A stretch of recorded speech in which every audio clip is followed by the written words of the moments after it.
Real people speaking about their real experiences with the justice system. This is Chris Cases. All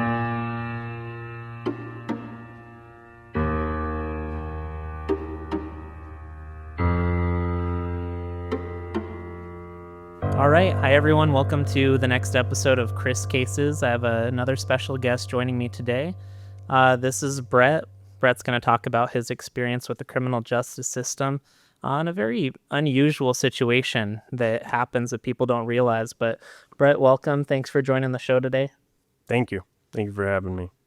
So Bret, we were talking about how we knew each other, and well, I guess just a common background that we had, and I'll just go back into it.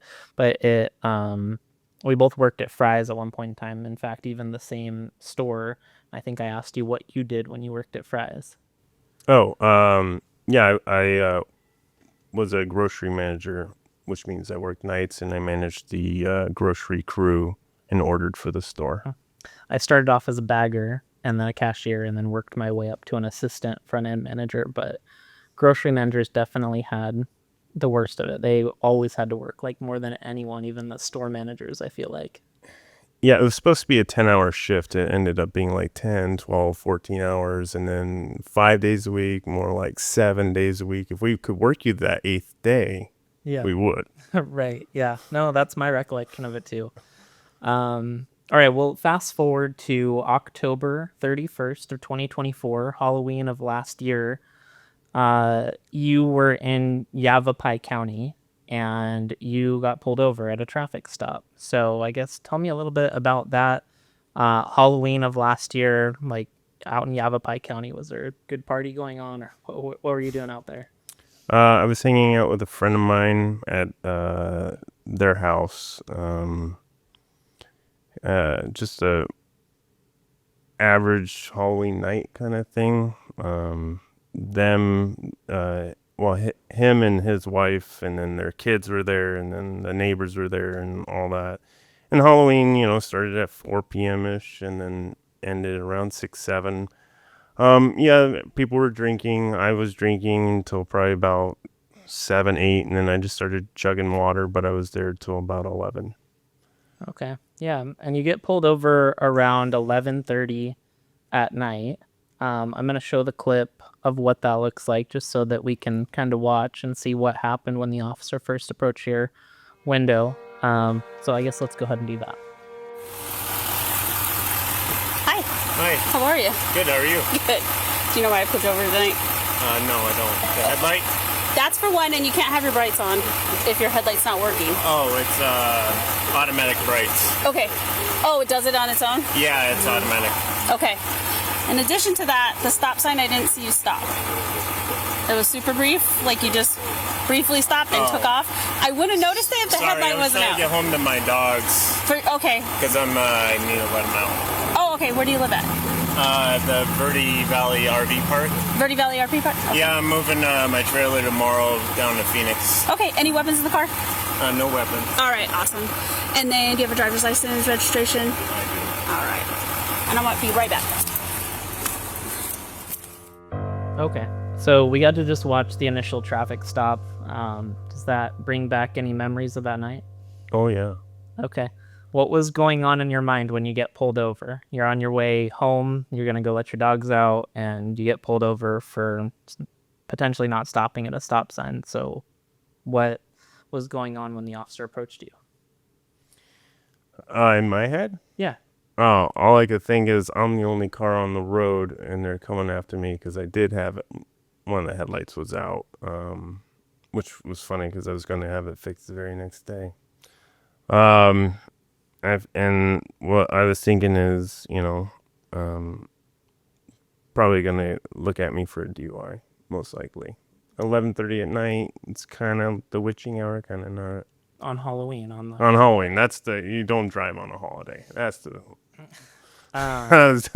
worst idea ever. Yeah, so we see that the officer, basically she asks you first why she stops you. And I think you fall into the classic mistake that a lot of people fall into, which is answering that question. we don't realize that when officers approach us and like, you know why I pulled you over? When we give that response of, yeah, I was speeding, I was late to work, I was, trying to get home to my dog, so I didn't stop for the stop sign, whatever it was, my headlights out. We're giving them a reason that they may not have because they may not have saw any sort of infraction. And it kind of seemed like that to me while watching that video back, where she asks you why she pulls you over and you say, oh yeah, is it because of my headlight? You kind of offer that up to her, and she's like, yeah, additionally the brights are on, and then also additionally you didn't like fully stop. So it almost seemed like she didn't even really know that your headlight was out, but she let you kind of offer that up. How did like you feel about the traffic stop? Did you feel like you stopped, or that you ran a stop sign, or what do you think happened that ultimately led to that? Well, there wasn't a stop sign for me to ran. There was a yield sign. Oh, okay. So it wasn't even a stop sign. No, unfortunately. It's a yield sign, and then it leads out onto another main road that leads to a actual traffic light. Okay. And stopped at the traffic light too? I made a right on red, Okay. which is legal, right? You Yeah. know. And so it sounds like maybe what she was saying is that she felt like you didn't fully stop at the red light before making a right-hand turn. But in any event, she now Awesome. has, headlights being used, maybe a headlight being out, or brights being used and headlight being out. Brights are not, you can't run brights at night. You can. So that's why I was a little confused about what she was saying at first and what the basis for this stop even was. Ultimately, and you've kind of hinted at it already, but this turns into a DUI investigation. And it happens after she gets back. She goes and like runs your license, and she comes back to your vehicle, and all of a sudden she turns it into a DUI investigation. How did that make you feel?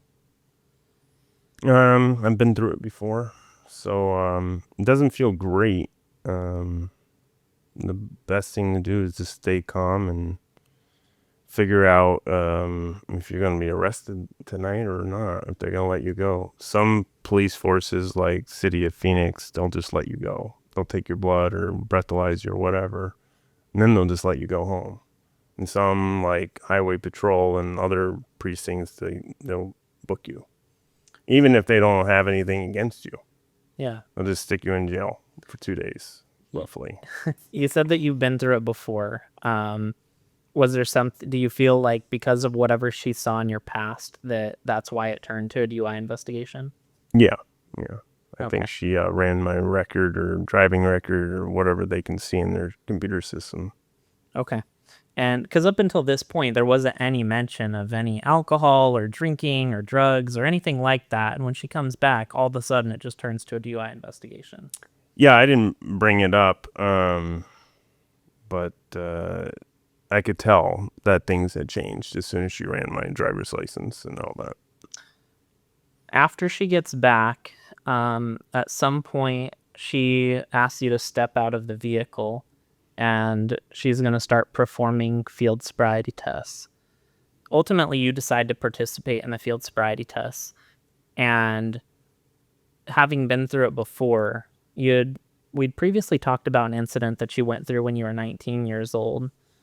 Can you talk about that incident when you were 19 and kind of like what factored into your mind to participate in the DUI tests this time? So at 19, one of the nights I was working for Fry's. I work late nights a lot of the times. I was driving home from a late night from Fry's, and I was extremely tired, probably coming home from a 16-hour day. And so I was swerving all over the place. I knew I was swerving. I knew I was too tired to drive, but back then there was no such thing as Uber or anything else. It was this yellow cab. So I got myself home, but about 2 miles before I got myself home, I got pulled over by Highway Patrol.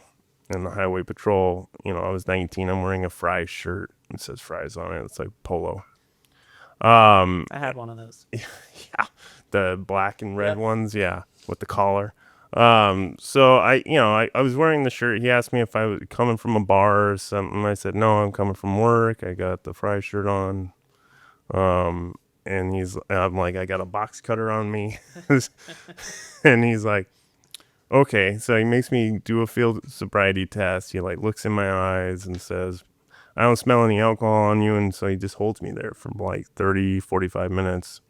And we're chatting, and he's talking about my truck at the time and blah, blah, blah. And then after that, he gives me back my license, registration, tells me I'm free to go. And I said, okay. And so I start driving home. Well, he pulls out of the same Circle K gas station that I was in and follows me all the way home. And as soon as I get to my driveway, he just turns around and goes back to the highway. That's a super unique experience that I think doesn't happen to a lot of people. So that's why I wanted to touch on it for a second. Back when you were 19, you basically got pulled over. You hadn't been drinking. You legitimately are too tired in that scenario, especially working night shift and like getting off at whatever time you got off after a 10 or 12, 14-hour shift, whatever it ultimately was. And you get suspected of driving under the influence, and they have you do field sobriety tests. And at the end, you ultimately are let go. I have to say, like, that doesn't happen to many people. Or field sobriety tests are usually tests that are designed to like see how much you fail, not like a pass or fail test.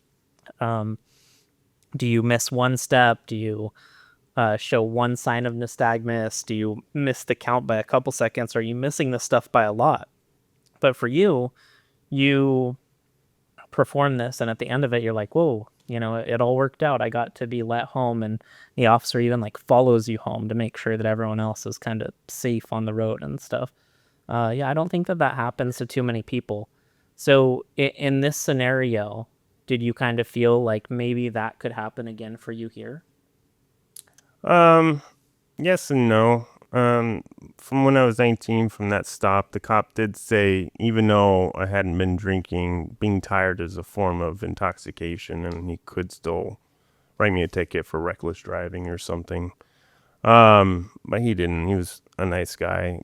Not every cop's gonna be like that. Some, it just really depends on their workload that night, I guess. I don't know.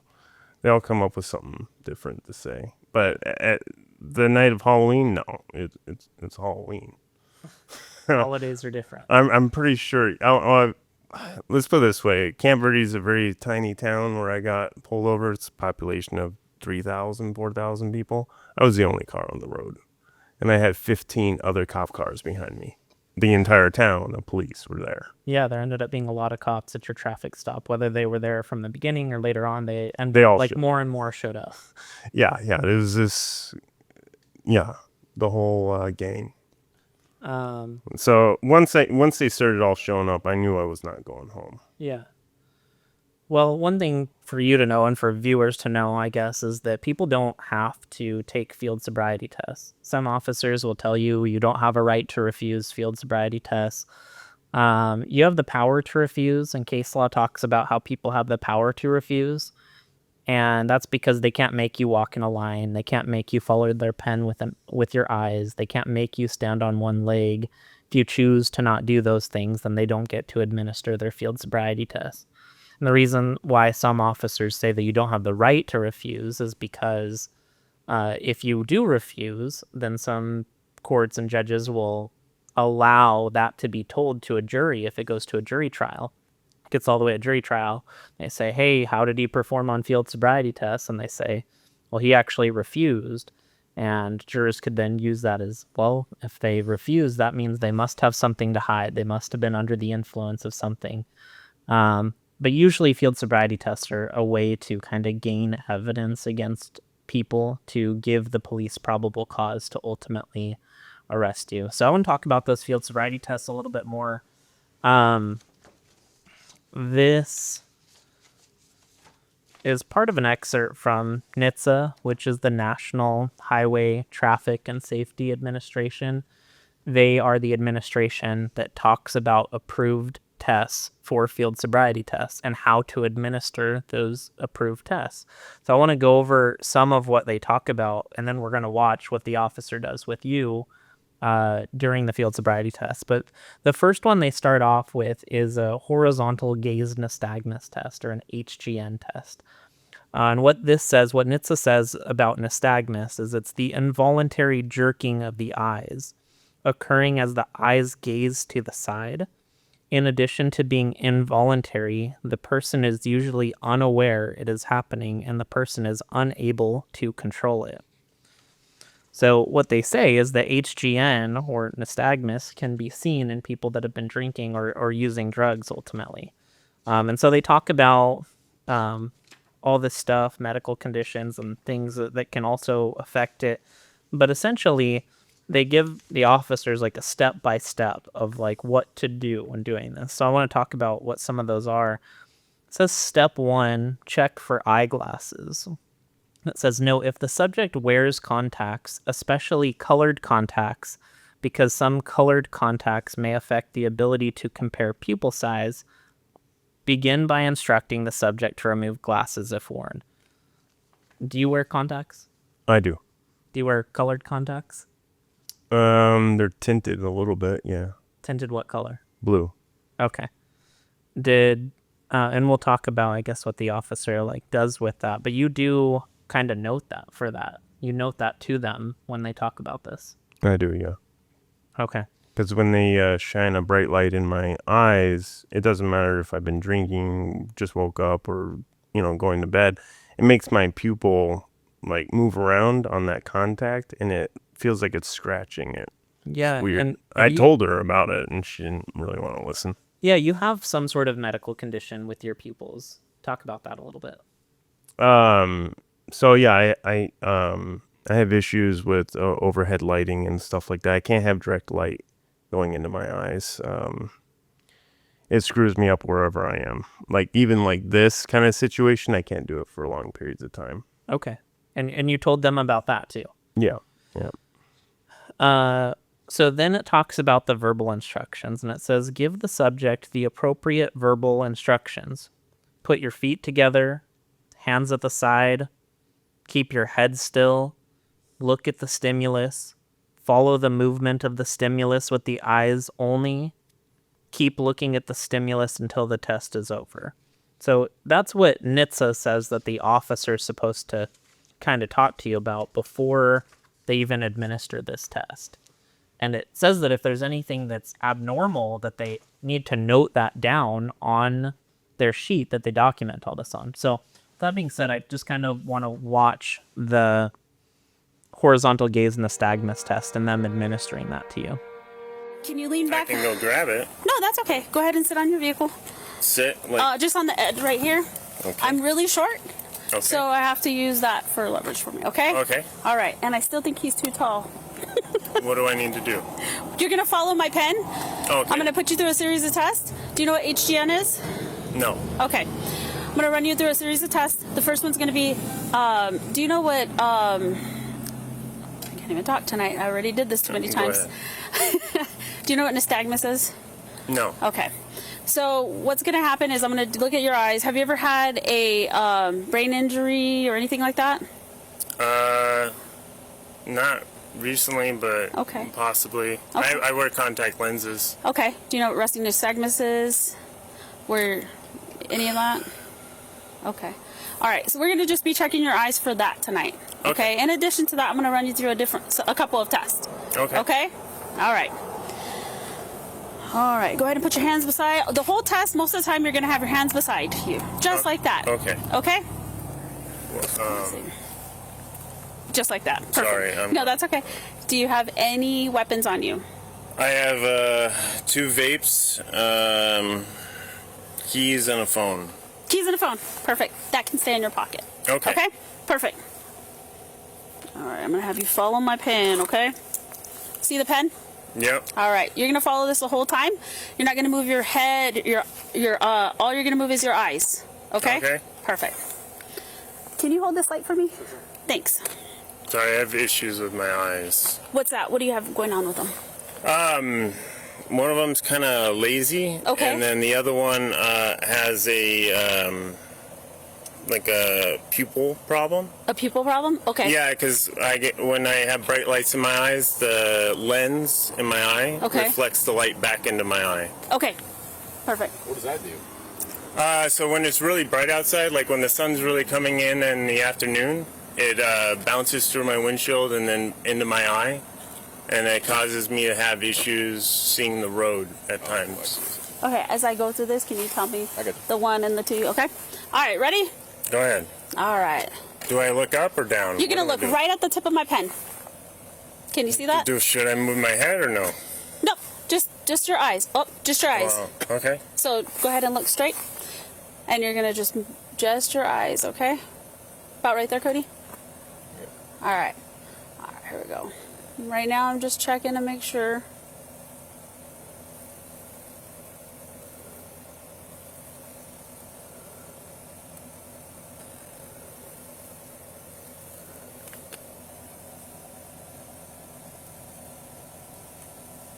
This is starting to hurt my eyes. I got you. If you need to blink, You can go ahead and blink. You're You good. can blink. Oh, I don't know what I'm supposed to do, so. You're fine.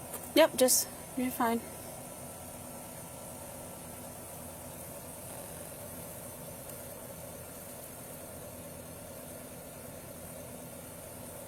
You okay? You're good. Yeah? Okay.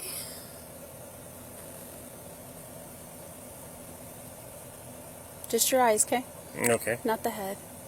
Oh, okay.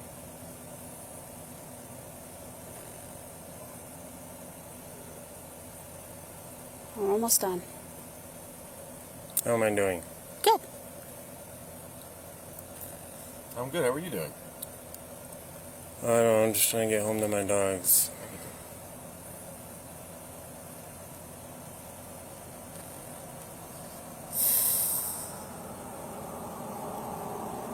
Almost there, okay? Yeah. How long does this take? A little bit of time. There's a lot of cops here. There is, man. Unfortunately. We're almost done, okay? So what are we looking at here? One more, okay? Now, you're gonna follow the pen straight up, just with your eyes. Yep. Okay? All right, ready? Do I have to call somebody? Right now? Yeah. We'll talk about that in a second. Let's finish Yeah. these rules.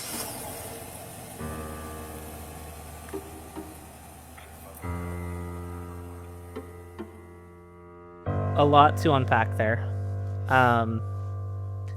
First, I want to hear like your thoughts. I read you what NHTSA says that officers need to do beforehand, before they're administering the HGN test, and the instructions that they're supposed to give, and then we watched the video about what that officer did. Do you feel like they followed what NHTSA said to do? Not all of it. Yeah, that's kind of what I took away. Like parts of it, but not all of it. They did have, it wasn't just one cop. There was like 4 or 5 of them. I expect that they were all there, as witnesses that made sure that that one officer was doing what they were supposed to do. I don't know. I'm not a cop. She even seems like at the beginning that she's not too sure of what she's doing. She's kind of like, and she's bumbling her words around. And then she's like, do you know what nystagmus is? And you're like, no. And she doesn't tell you. And then she's like, do you know what resting nystagmus is? And you're like, no. And then she doesn't tell you. And so I don't really understand why she's asking you those questions. And that's not really in the instructions of what you're supposed to like do with people. It's like you're supposed to tell them, keep your hands at your side, just follow with your eyes, like keep following until the test is done. That type of stuff. But it's definitely like it seemed sprinkled in from this other commentary that's going on. And like you said, she touches on some of it, but not all of it. Right. Yeah, I think they probably should not have done the test at all. Of course, as we spoke in the past, the test didn't really prove anything or disprove anything. The blood test came back 0, so. Yeah. And it said in their report that, I had passed or failed 6 out of the 9 indicators saying that I was intoxicated. Yeah. So let's talk about that sheet because I don't even know what the indicators are. Police officers fill out these DUI sheets. And this is the one that she filled out for you. And it's this form that basically has instructions on what they're supposed to say verbatim, and then boxes to check about what they observe. I guess first and foremost, did she fill out this form while she was there with you, like on the side of the road? She didn't fill this out until we got back to the station, which was like an hour later. Not until you got back to the station? Correct. How do you know that? Because she filled it out in front of me. You watched her. Yeah. Okay. So she's kind of basing this off of her memory of what happened along the side of the road an hours beforehand. Yeah. What it says right here is it says instructions to suspect. Quote, stand with your feet together and your arms at your sides. Follow the stimulus with your eyes only, leaving your head still.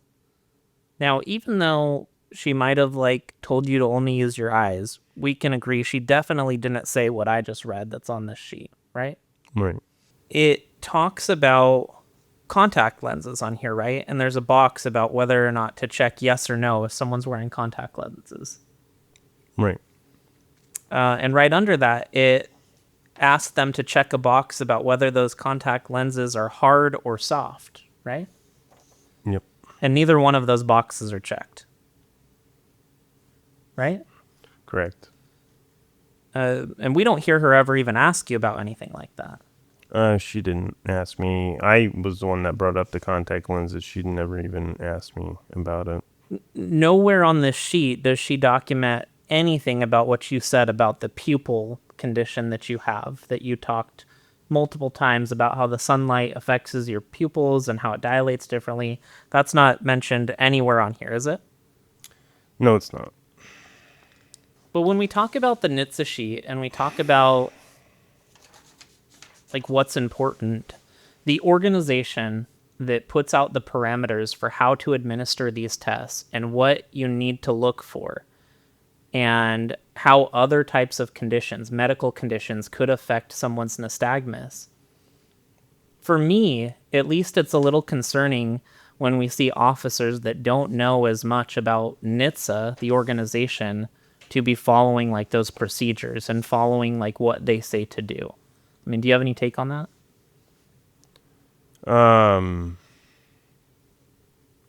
Yeah, I feel like some of these procedures are outdated, and they should update some of them. But I don't know how much training that this particular officer did on them. Probably not a whole lot. Yeah, and that's what we don't know. I don't know if there's a certification or anything on it. It says Camp Verde Marshal's office. I don't know if they just copy and paste this from the website. I have no idea. It's kind of crazy. Yeah. So another thing that I want to unpack about what we saw on the video there is at one point you say, hey, do I need to call somebody? What were you meaning by that? If I needed to call an attorney or if I needed to call a friend, go make sure my dogs are okay, because I'm not going to just leave them while they, arrest me or whatnot. But I was asking them to see what their intentions were. And I think you give a really normal, layperson sort of response of indirectly implying hey, am I a suspect of something here? Do I need a lawyer? And they brush you off and they're ultimately I think her exact response was something to the effect of right now. And it's well, no, what do you mean? Not later. He's asking if he wants, if you should call somebody. And your response is right now, almost that's not allowed or that's, an absurd request. And then another officer we hear saying, we'll do that later.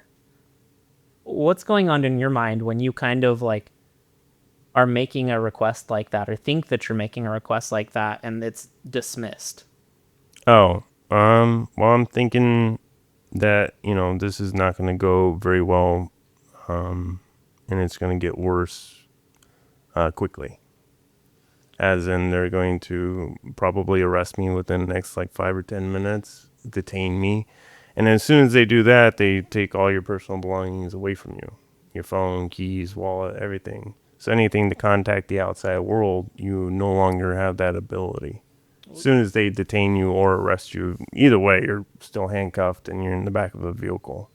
Well, so that's the point, right? Like, it seems like a reasonable time to be asking a police officer, like, hey, before anything like that happens, while I have my phone, is there someone that, like, I need to call? Like, am I being looked at as a suspect? What is going on here, right? Like, this is clearly not just about me not stopping fully at a stoplight anymore, about my headlight, like, being off, because now we're doing all these tests. Yeah. We're doing the DUI packet investigation, all that. Plus, there's more than one officer there. Yeah, and I mean, I think that you're somebody that's been through at least an experience like this before and has been through somewhat the system before. But, like, there are people out there that haven't. And my take on if an officer is, like, dismissing that and saying, we'll do that later or, like, right now, that you're almost feeling like that's not allowed. Like, that is not allowed in this moment in time. Like, they're looking at me like that is an absurd request because we're in the middle of doing something else right now. And they're also saying we'll do that later. And they're in a position of authority, a position of power. And, like, I don't know my rights and I don't know what the timing is like for when I'm allowed to do something like that. So it seems like you're almost at a disadvantage to a law enforcement figure in that moment, because they're dismissing what sounds like a request to possibly speak to a lawyer. Right. And if you go ahead and try to, call someone or do something, they can just put you in cuffs at that very moment. There's not a whole lot you can do. There's 10 of them and you're one person. That wasn't the only time that you made the request. There was one time before the horizontal gaze nystagmus test when you're still in your truck, when you say, do I need to call somebody?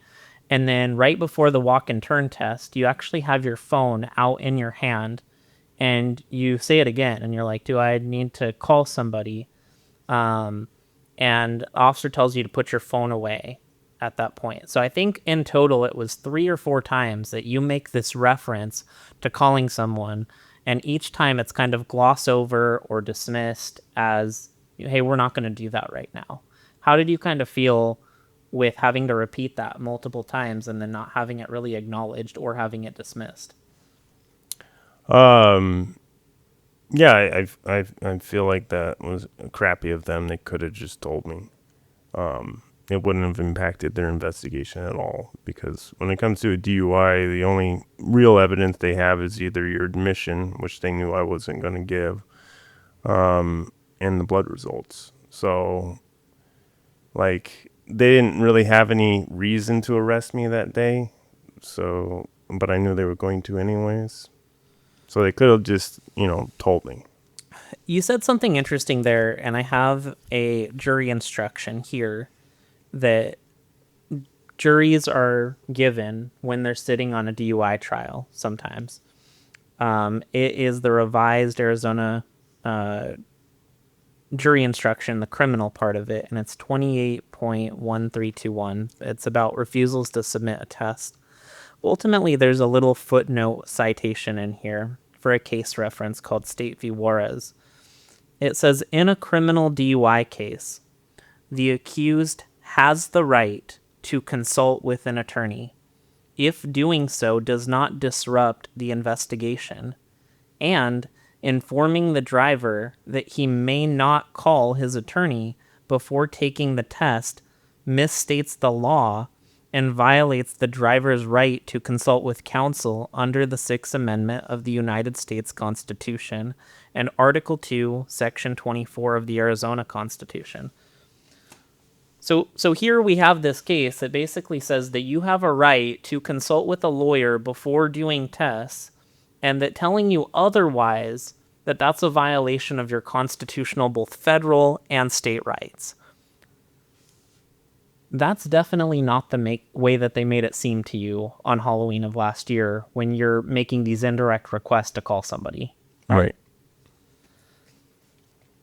Why do you think that that is? Like, why do you think that law enforcement, at least with your in particular situation, because I'm sure it's the same for other people out there. In fact, I know it's the same for other people out there, of why it's like this taboo of like, we're not going to tell him that he can like call a lawyer. We're going to tell him to put his phone away right now. Like, he's making these indirect references to wanting to call somebody. We're not going to like clarify what he means and say, are you talking about a lawyer? Like, are you requesting to talk to a lawyer? Like, why is that so skirted over if that's a constitutional right that people have? Because police are not there to help you. They're not really there to help you through the legal process. I don't know if it's in their training or whatnot, but they're not there to make sure you know all of your rights. They're there to make sure you know your basic rights, but not all of them before they arrest you. I'll add the caveat that when you're the subject of an investigation, they're not there to help you with your rights. Is that fair? Yeah. Yeah, I think that that's right. That's why we have Miranda rights, why it says anything you say can and will be used against you. It But doesn't. unfortunately for the Miranda rights, like, they do use stuff against you before those rights are read to you. Totally. Like, if you tell them you were drinking that night, that's part of their investigation. They'll just arrest you then and there. Yeah. Because that's an admission of guilt. Yeah, what people don't tend to know about Miranda, and a lot of times they'll get clients that are like, they didn't read me my Miranda rights. We have a slam dunk case, like they didn't read me my Miranda rights. Miranda rights trigger when two things occur, and that's when there's an interrogation, when they're asking you questions, and when you're in custody. So a lot of times what people don't know is that when you're not in custody and they're asking you questions, your Miranda rights aren't being violated. Or if you're just making statements in response to them not asking questions, they're called like spontaneous utterances, where you're just saying stuff. Like if you're in the back of a police car and you are in custody and you're being transported to jail and you're just talking and talking and talking to the cop, those things might be able to be used against you even though they hadn't read Miranda. Or like in a scenario here, if they pull you over and you're sitting in your own vehicle, they haven't placed you in handcuffs yet, they haven't taken you to a police station, they haven't put you in the back of a police car, you're probably not in custody. So even though they're interrogating you and asking you questions, do you know why I pulled you over? Did you have anything to drink? It doesn't matter that they haven't read you Miranda rights. So that's an interesting kind of point, is that, again, a lot of people probably don't know those two nuanced factors about it. Yeah, with this, though, with the jury instruction and the case law that I was kind of referencing, I just think that people's right to a lawyer doesn't have to be such a secretive, like, taboo thing that we're trying to, like, hide from them.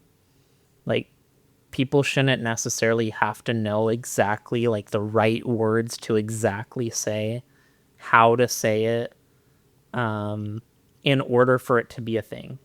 Like, I feel like we make it too hard for people to ask for a lawyer. For me, once you say that 3 or 4 times, saying, hey, should I call someone? Do I need to call someone?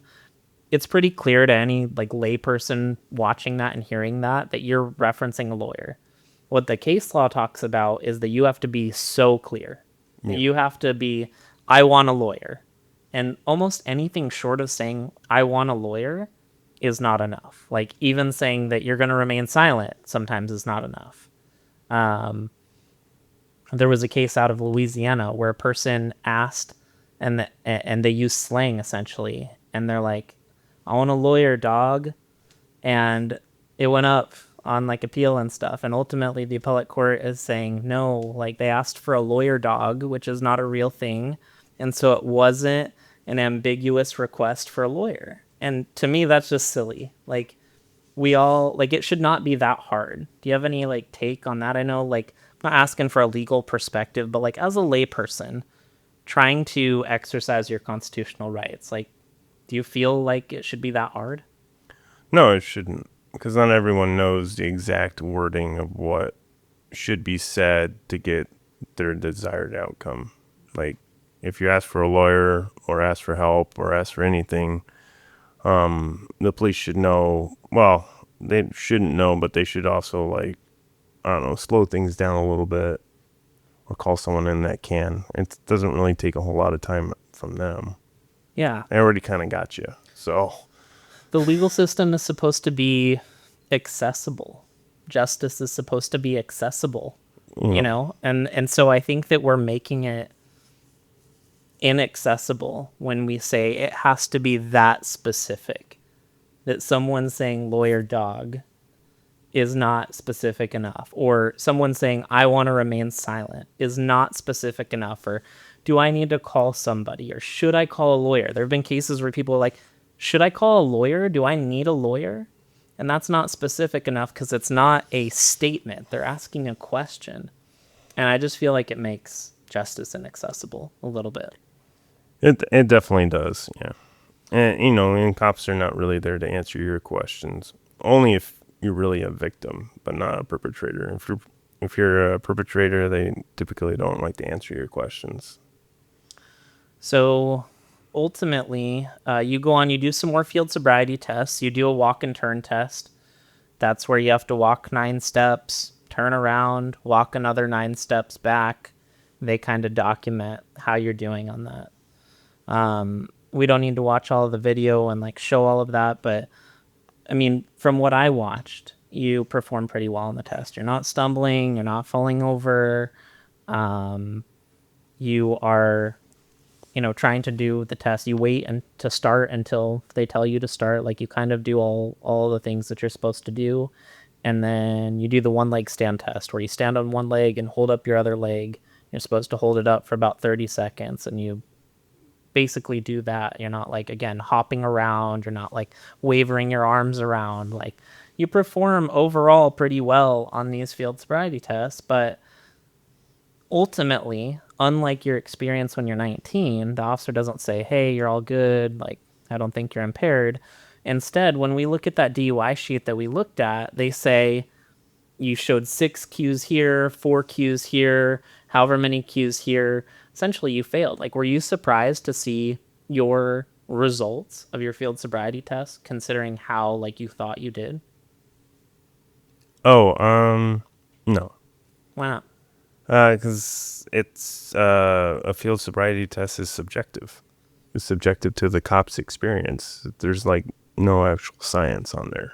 It's just check a box, and that's about it. Yeah, like if they observe you missing a step or your heel not touching a toe and we can't see it on like body cam, then like that is what it is, whether or not you felt like your heel actually touched your toe for the next step. And that's why they have like 6 different cops there.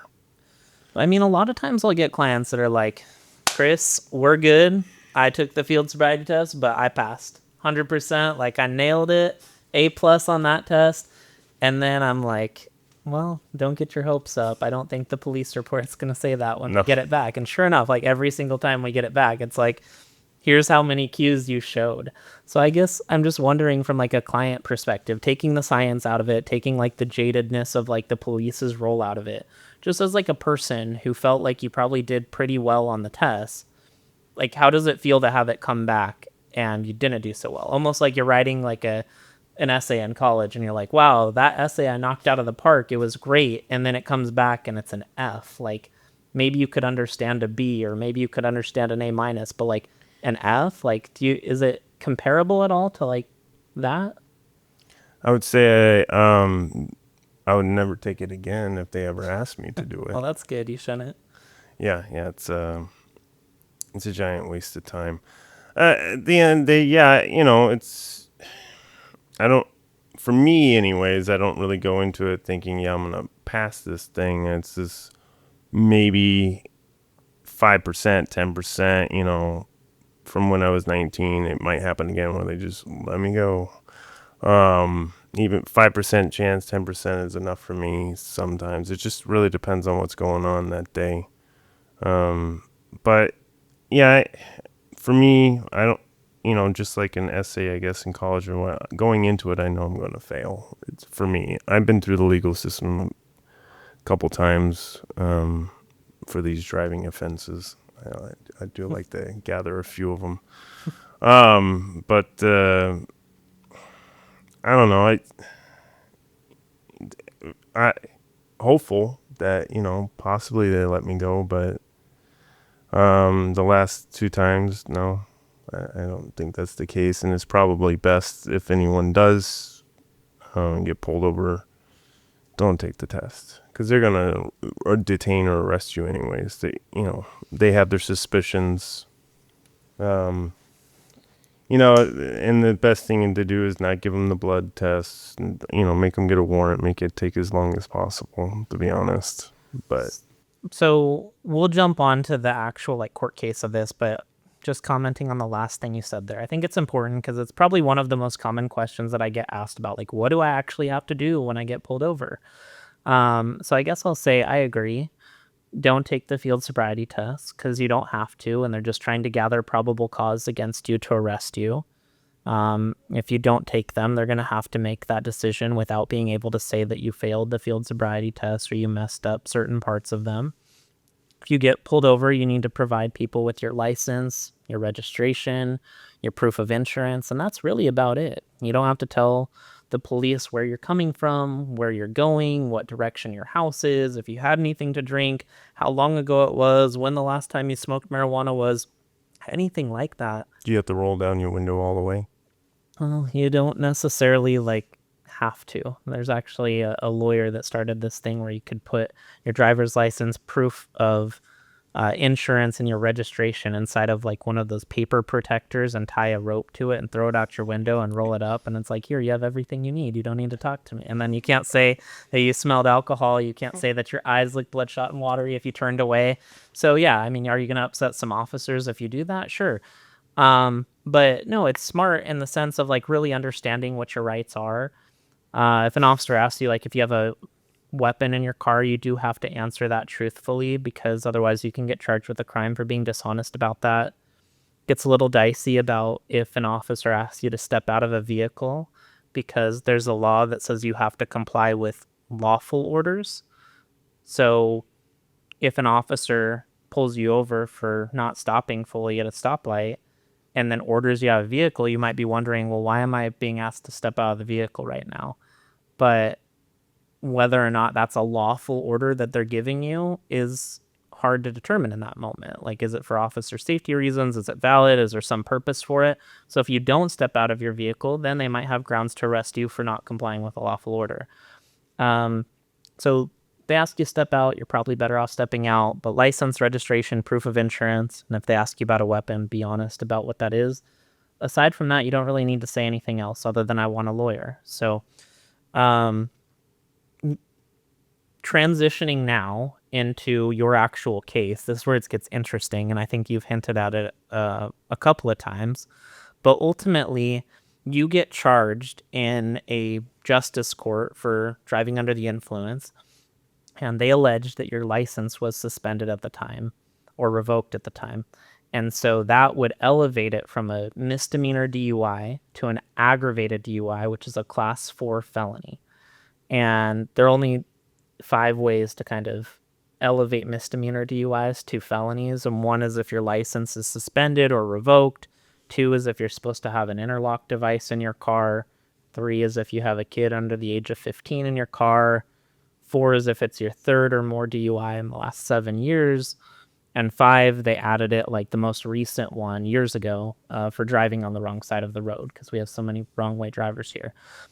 If one of those things applies, then it makes it a felony. None of those things apply. It doesn't matter what your alcohol levels are, what your drug levels are. It's still a misdemeanor.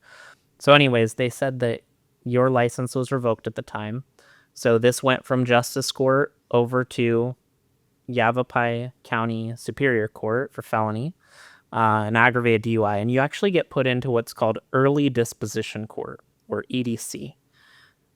Had you ever had any experience with EDC before this? No. Okay, so that's a new, foreign concept to you when we went into this case. Yeah, I've never had a felony ever, so... So we get into Early Disposition Court, which is a common place where a lot of first-time felony offenders or people that are accused of committing a felony go. And they're supposed to be for quick, easy cases where they're pretty simple and can come to a resolution pretty fast. That's the idea behind it. We get set for our first court appearance. And before our first court appearance, you might remember that we had the police report, but that's all. We didn't have any body camera footage. We didn't have the blood results. We just had the initial police report. And when we had the initial police report, we had to make a decision at that first court appearance because they had a plea that was ready for you to take. And your options were basically take the plea, or if you want to continue it to get more stuff, then you have to waive your preliminary hearing. That's always a difficult conversation for me to like have with clients.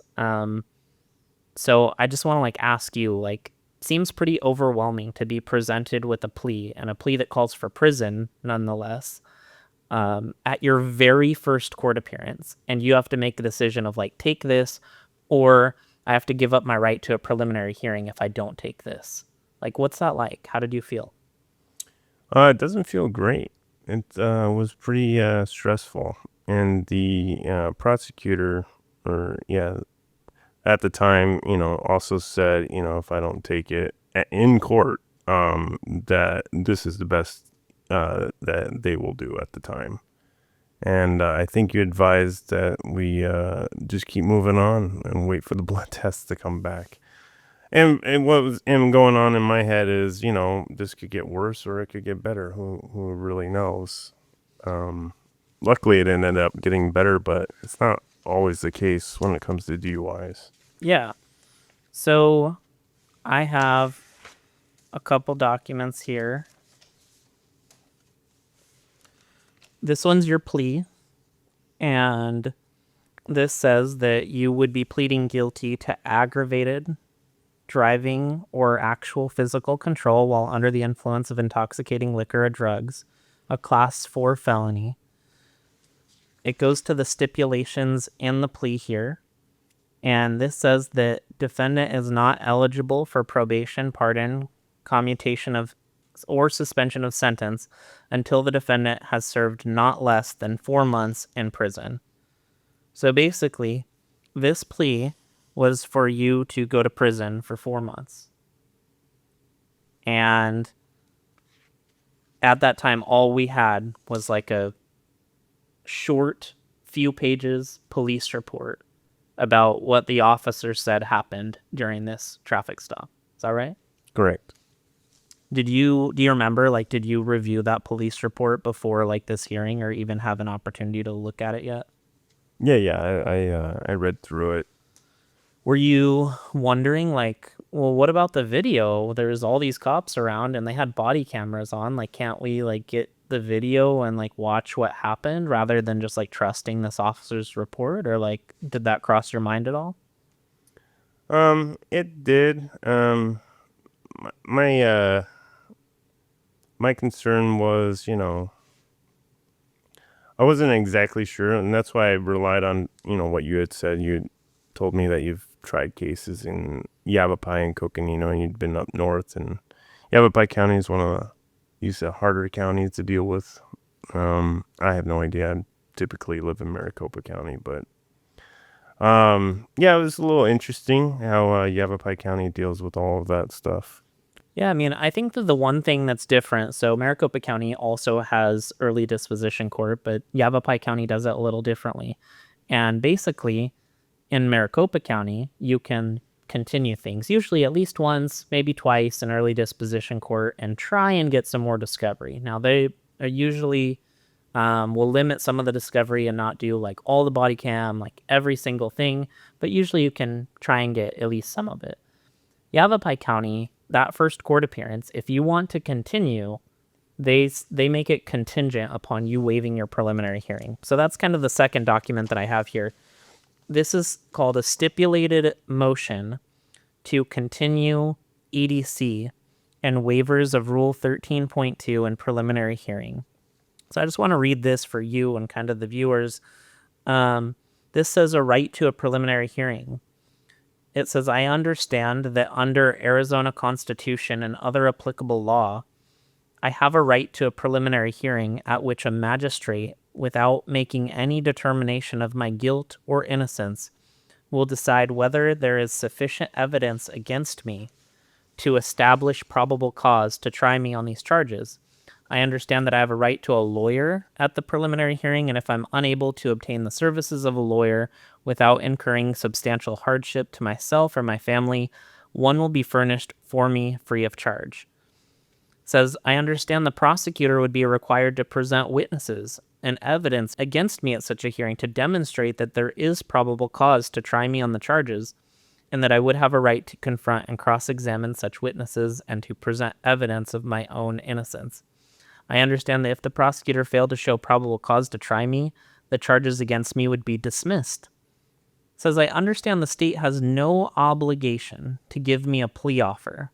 I understand that if I do not agree to waive my right to a preliminary hearing or other probable cause determination, the state has expressed its intention to revoke the plea offer it had tendered to me, and I will not be able to accept that offer.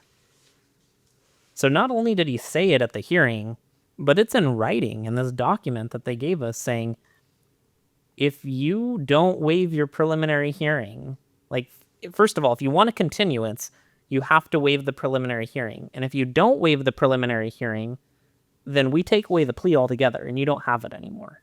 Right. I have my own thoughts on that as like a lawyer and a criminal defense attorney, but like, what are your thoughts on that? Like, does that seem fair?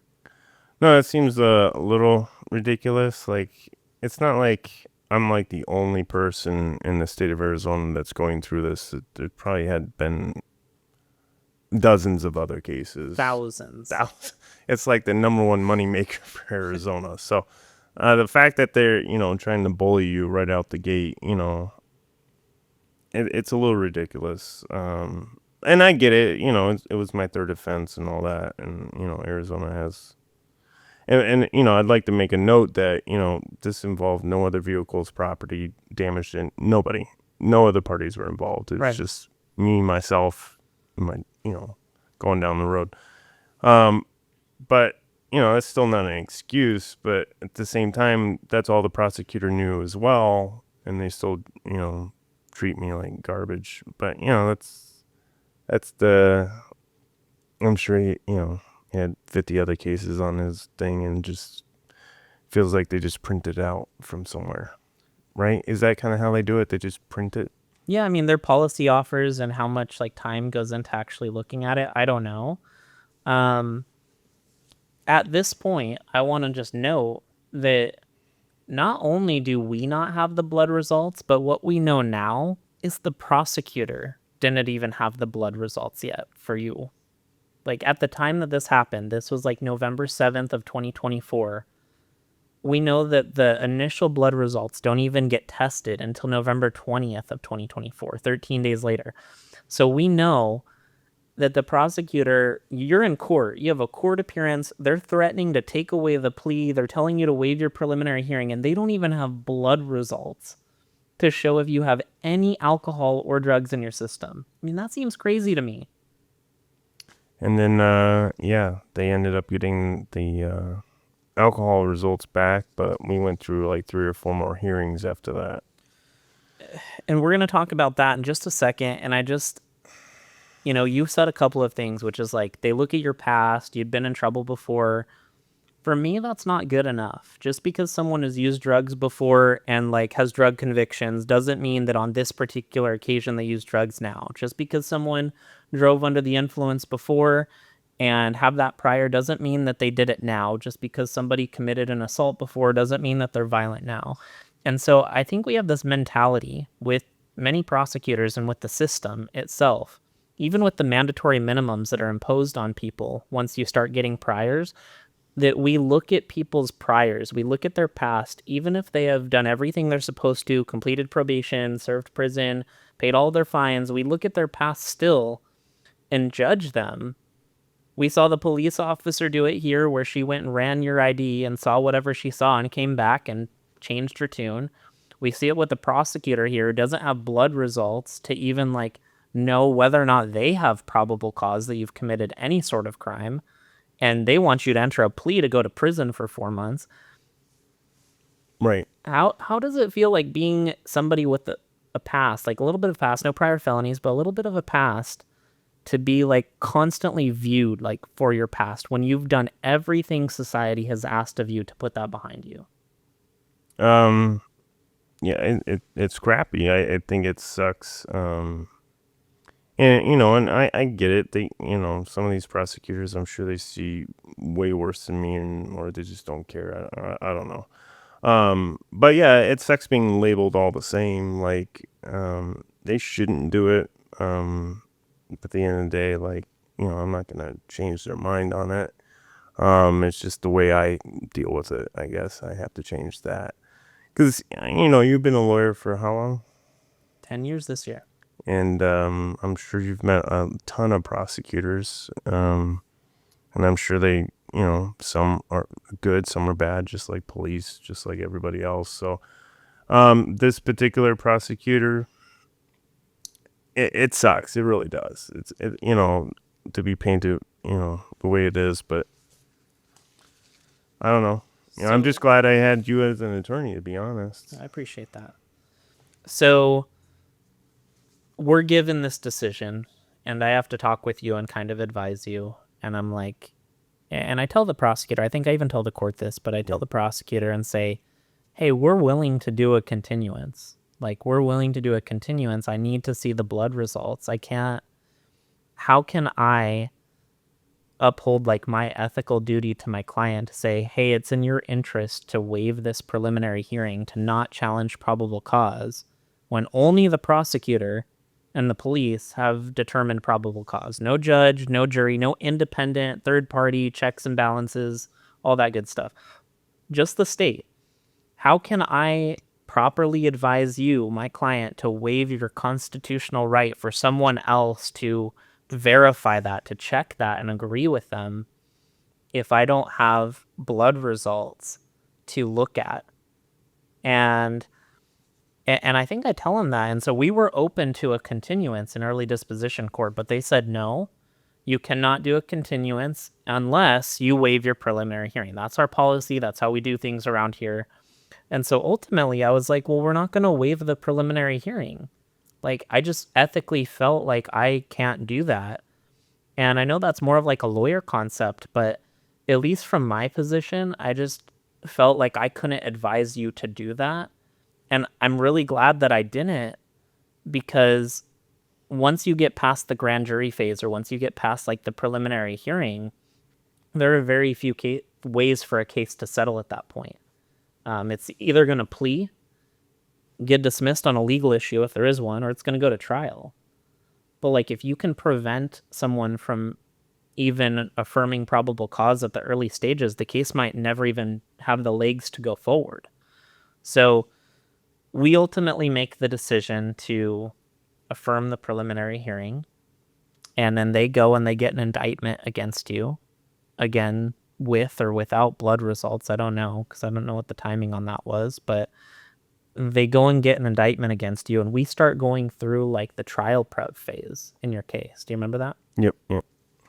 They start sending us disclosure notices with more discovery and supplemental disclosure and second supplemental, third supplemental, over and over, like all this stuff that we're getting onto your case. But each time that we're getting that, as like time is passing, we're not getting blood results.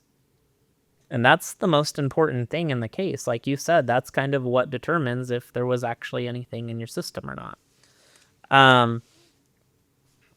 You had mentioned previously that you drank like earlier in the night, but that you drank a ton of water and waited a long period of time before you like ultimately did the responsible thing, like got behind the wheel after you let all that time pass and after you hydrated. So isn't that what we want people to do? Right.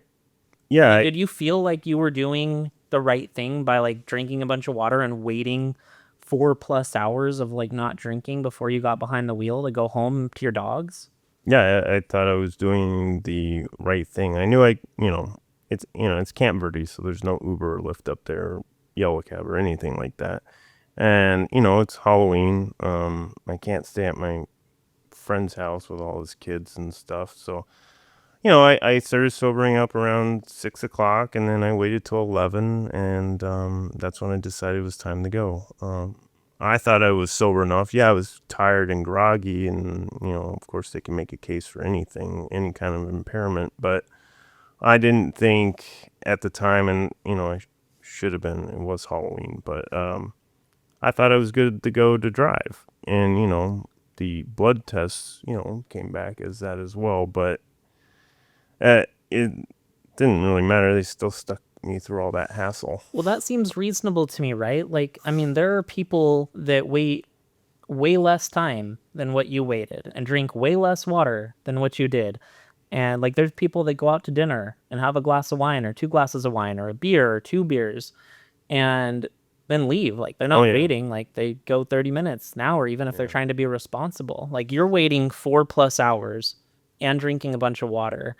And for me, it's just like, isn't that what we want people to do? And now we're offering them pleas without even having blood results and trying to force them into pleas. That doesn't make sense to me. Yeah, it was a lot. They, since I've had the two priors on this, I know what the ramifications are is if I do it again. And so I figured I'd just drink a ton of water, make sure there was nothing in my system because, I don't want to go to prison. Prison sucks. Jail, you go to jail for your first or second DUI. It's not that long, but it still gives you a glimpse of what you don't want to go to. Right. And, what was funny about it on that night is that the police even gave me water. They gave me water all the way up to until I got my blood drawn, which I know is against police procedure, but they had really thought that I was extremely intoxicated and did not matter how much water they gave me, that I would be, extreme DUI or something like that. And they thought, what's a little bit of water going to do to this? It's going to, skew it? And, Yeah. Well, so we get to kind of like the finalization of your case here, or this story. November 20th, I get sent this, which is the toxicology result. I don't get sent it on November 20th, excuse me. That's when it's tested. Test your blood, and it says tests for ethanol were negative. Completely negative. Not a 0.01, not a 0.02, 0.03. Like we think about 0.08.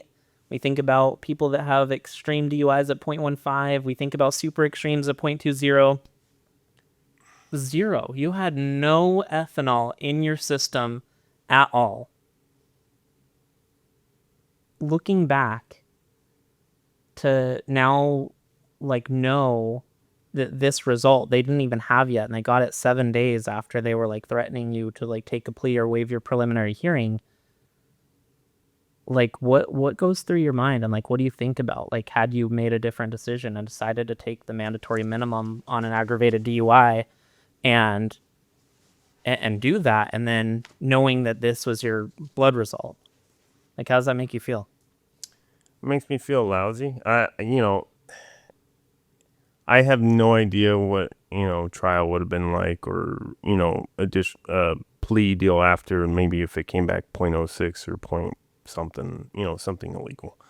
But yeah, it's crazy. If I had taken the plea deal and admitted to something that was not true, there's no real way that I see of taking that back. Is there? Sign the plea deal and be like, it's hard. 0 alcohol. Really hard. Yeah, exactly. So I just don't, I'm glad I trusted my lawyer, And who knows if they would have even sent this, right? If you would have taken that, Oh, who yeah. knows if the lab would have even tested it? They might have been like, hey, you don't need to test it anymore. This guy took a plea. We have other ones that we need to test. We're backlogged. Yeah. Or if they did test it, hey, we don't need to send in discovery anymore because he's already taken a plea. Yeah. Who knows? They might have never even been tested. The thing that's also interesting about this November 20th date is that we don't get it in November. We don't get it in December. We don't get this until January 28th of 2025, more than 2 months after it's tested, when that was the thing we were harping on the whole time that we wanted. Yeah. I remember. Why do you think that it took so long for them to send that over?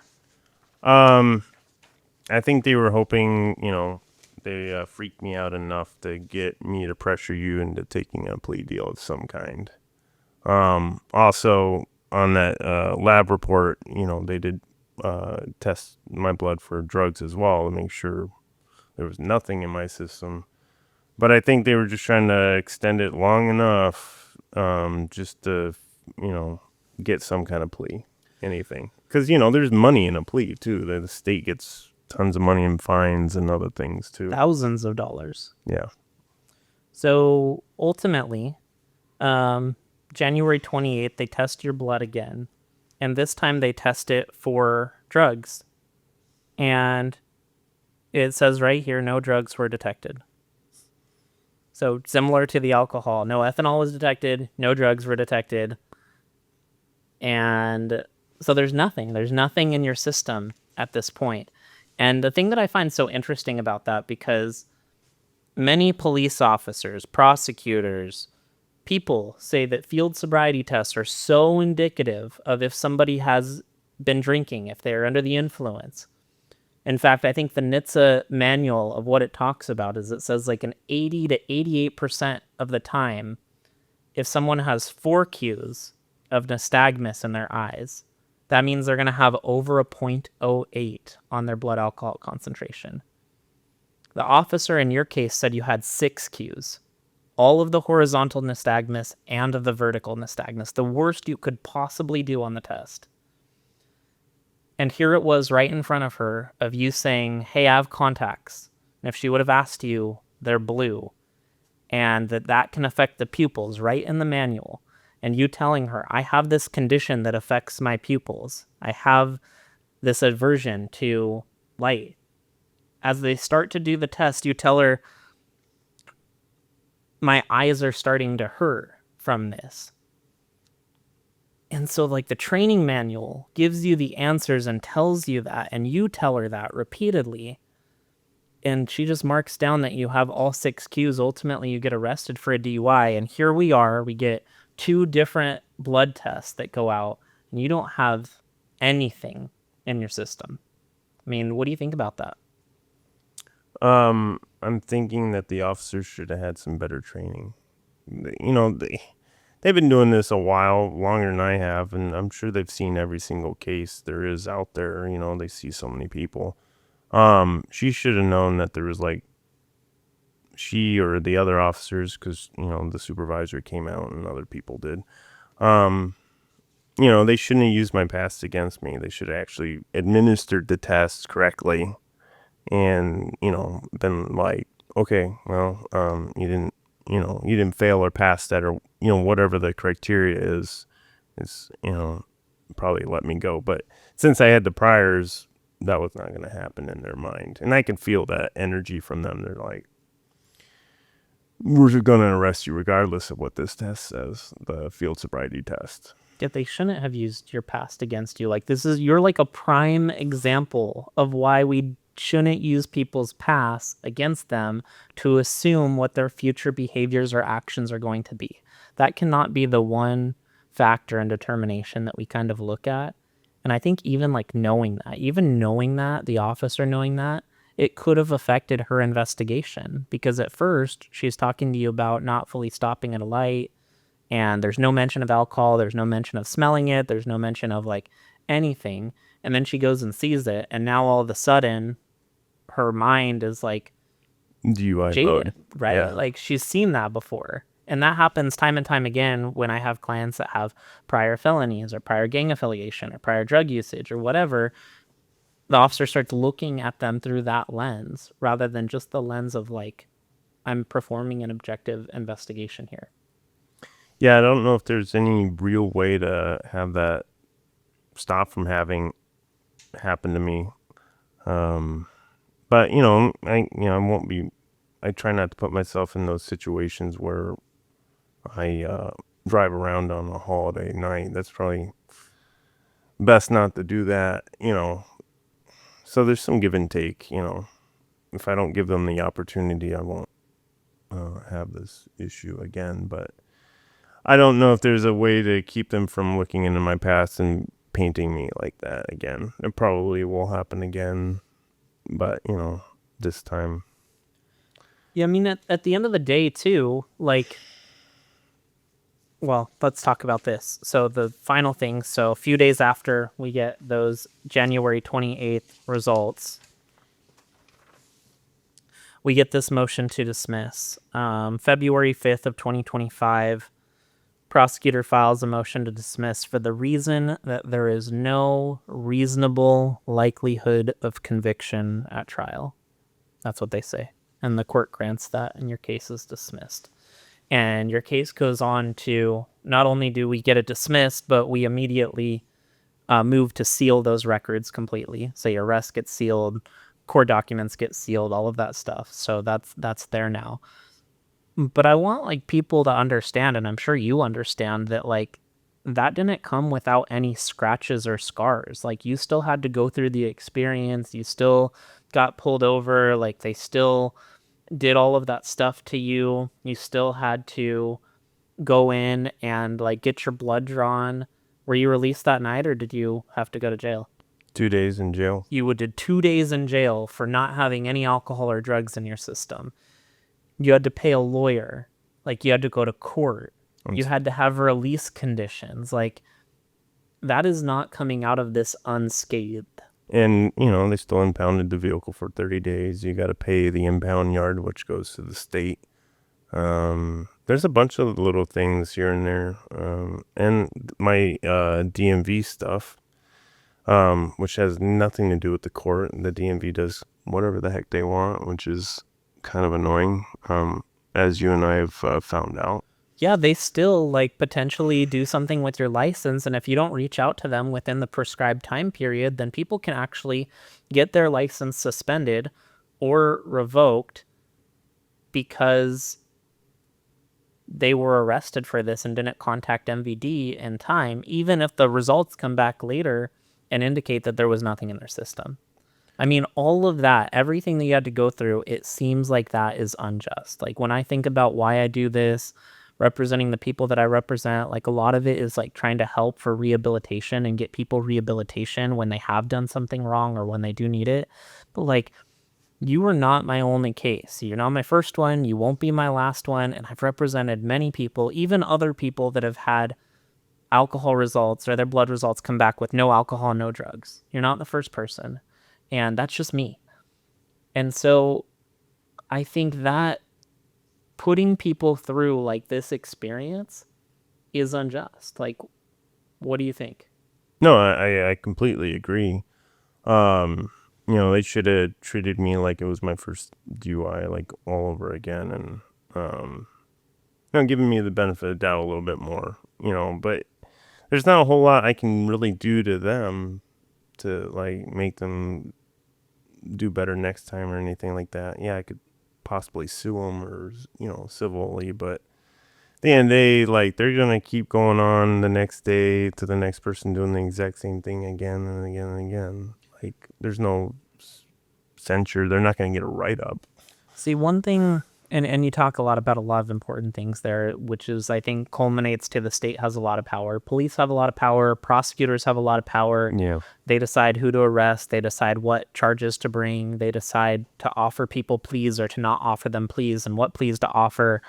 And defense attorneys and judges and other people, they don't have like control over that. Like a lot of the power comes from law enforcement and prosecutors on that. One thing that I think that could have avoided all of this is like we don't send you to early disposition court. We don't immediately just file a case against you. There's a 7-year statute of limitations on felonies. Like if they believed that you committed a felony, they could have waited until the blood results came back. This was October 31st of 2024. They had your blood results for alcohol a month later. They could have waited a month and been like, oh, there is no alcohol here. Maybe we don't move forward. No, They had January, which was just 3 months later, right? Like 3 months. If they would have waited 3 months, they would have had the blood results showing no alcohol, no drugs. Then your car potentially, I mean, maybe it still gets impounded. Maybe you still do those 2 days in jail, and that's like its own problem in and of itself. But at least you don't have a court date. At least you don't have to pay a lawyer. At least you don't have that stress and anxiety of going through the court system. It just seems like that's not the right way to like go about doing things. What do you think? I feel like the prosecutor in the court system is a business. And they were just trying to trap me into something, anything, and then move on to the next thing.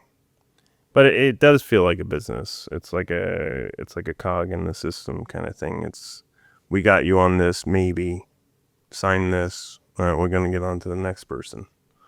And you're right. They don't know anything. They don't have any evidence of anything. They have the evidence of that I refused to take their test, their breathalyzer testing. And so for them, why would any sane person refuse a test that could exonerate them? Literally, they're at the scene.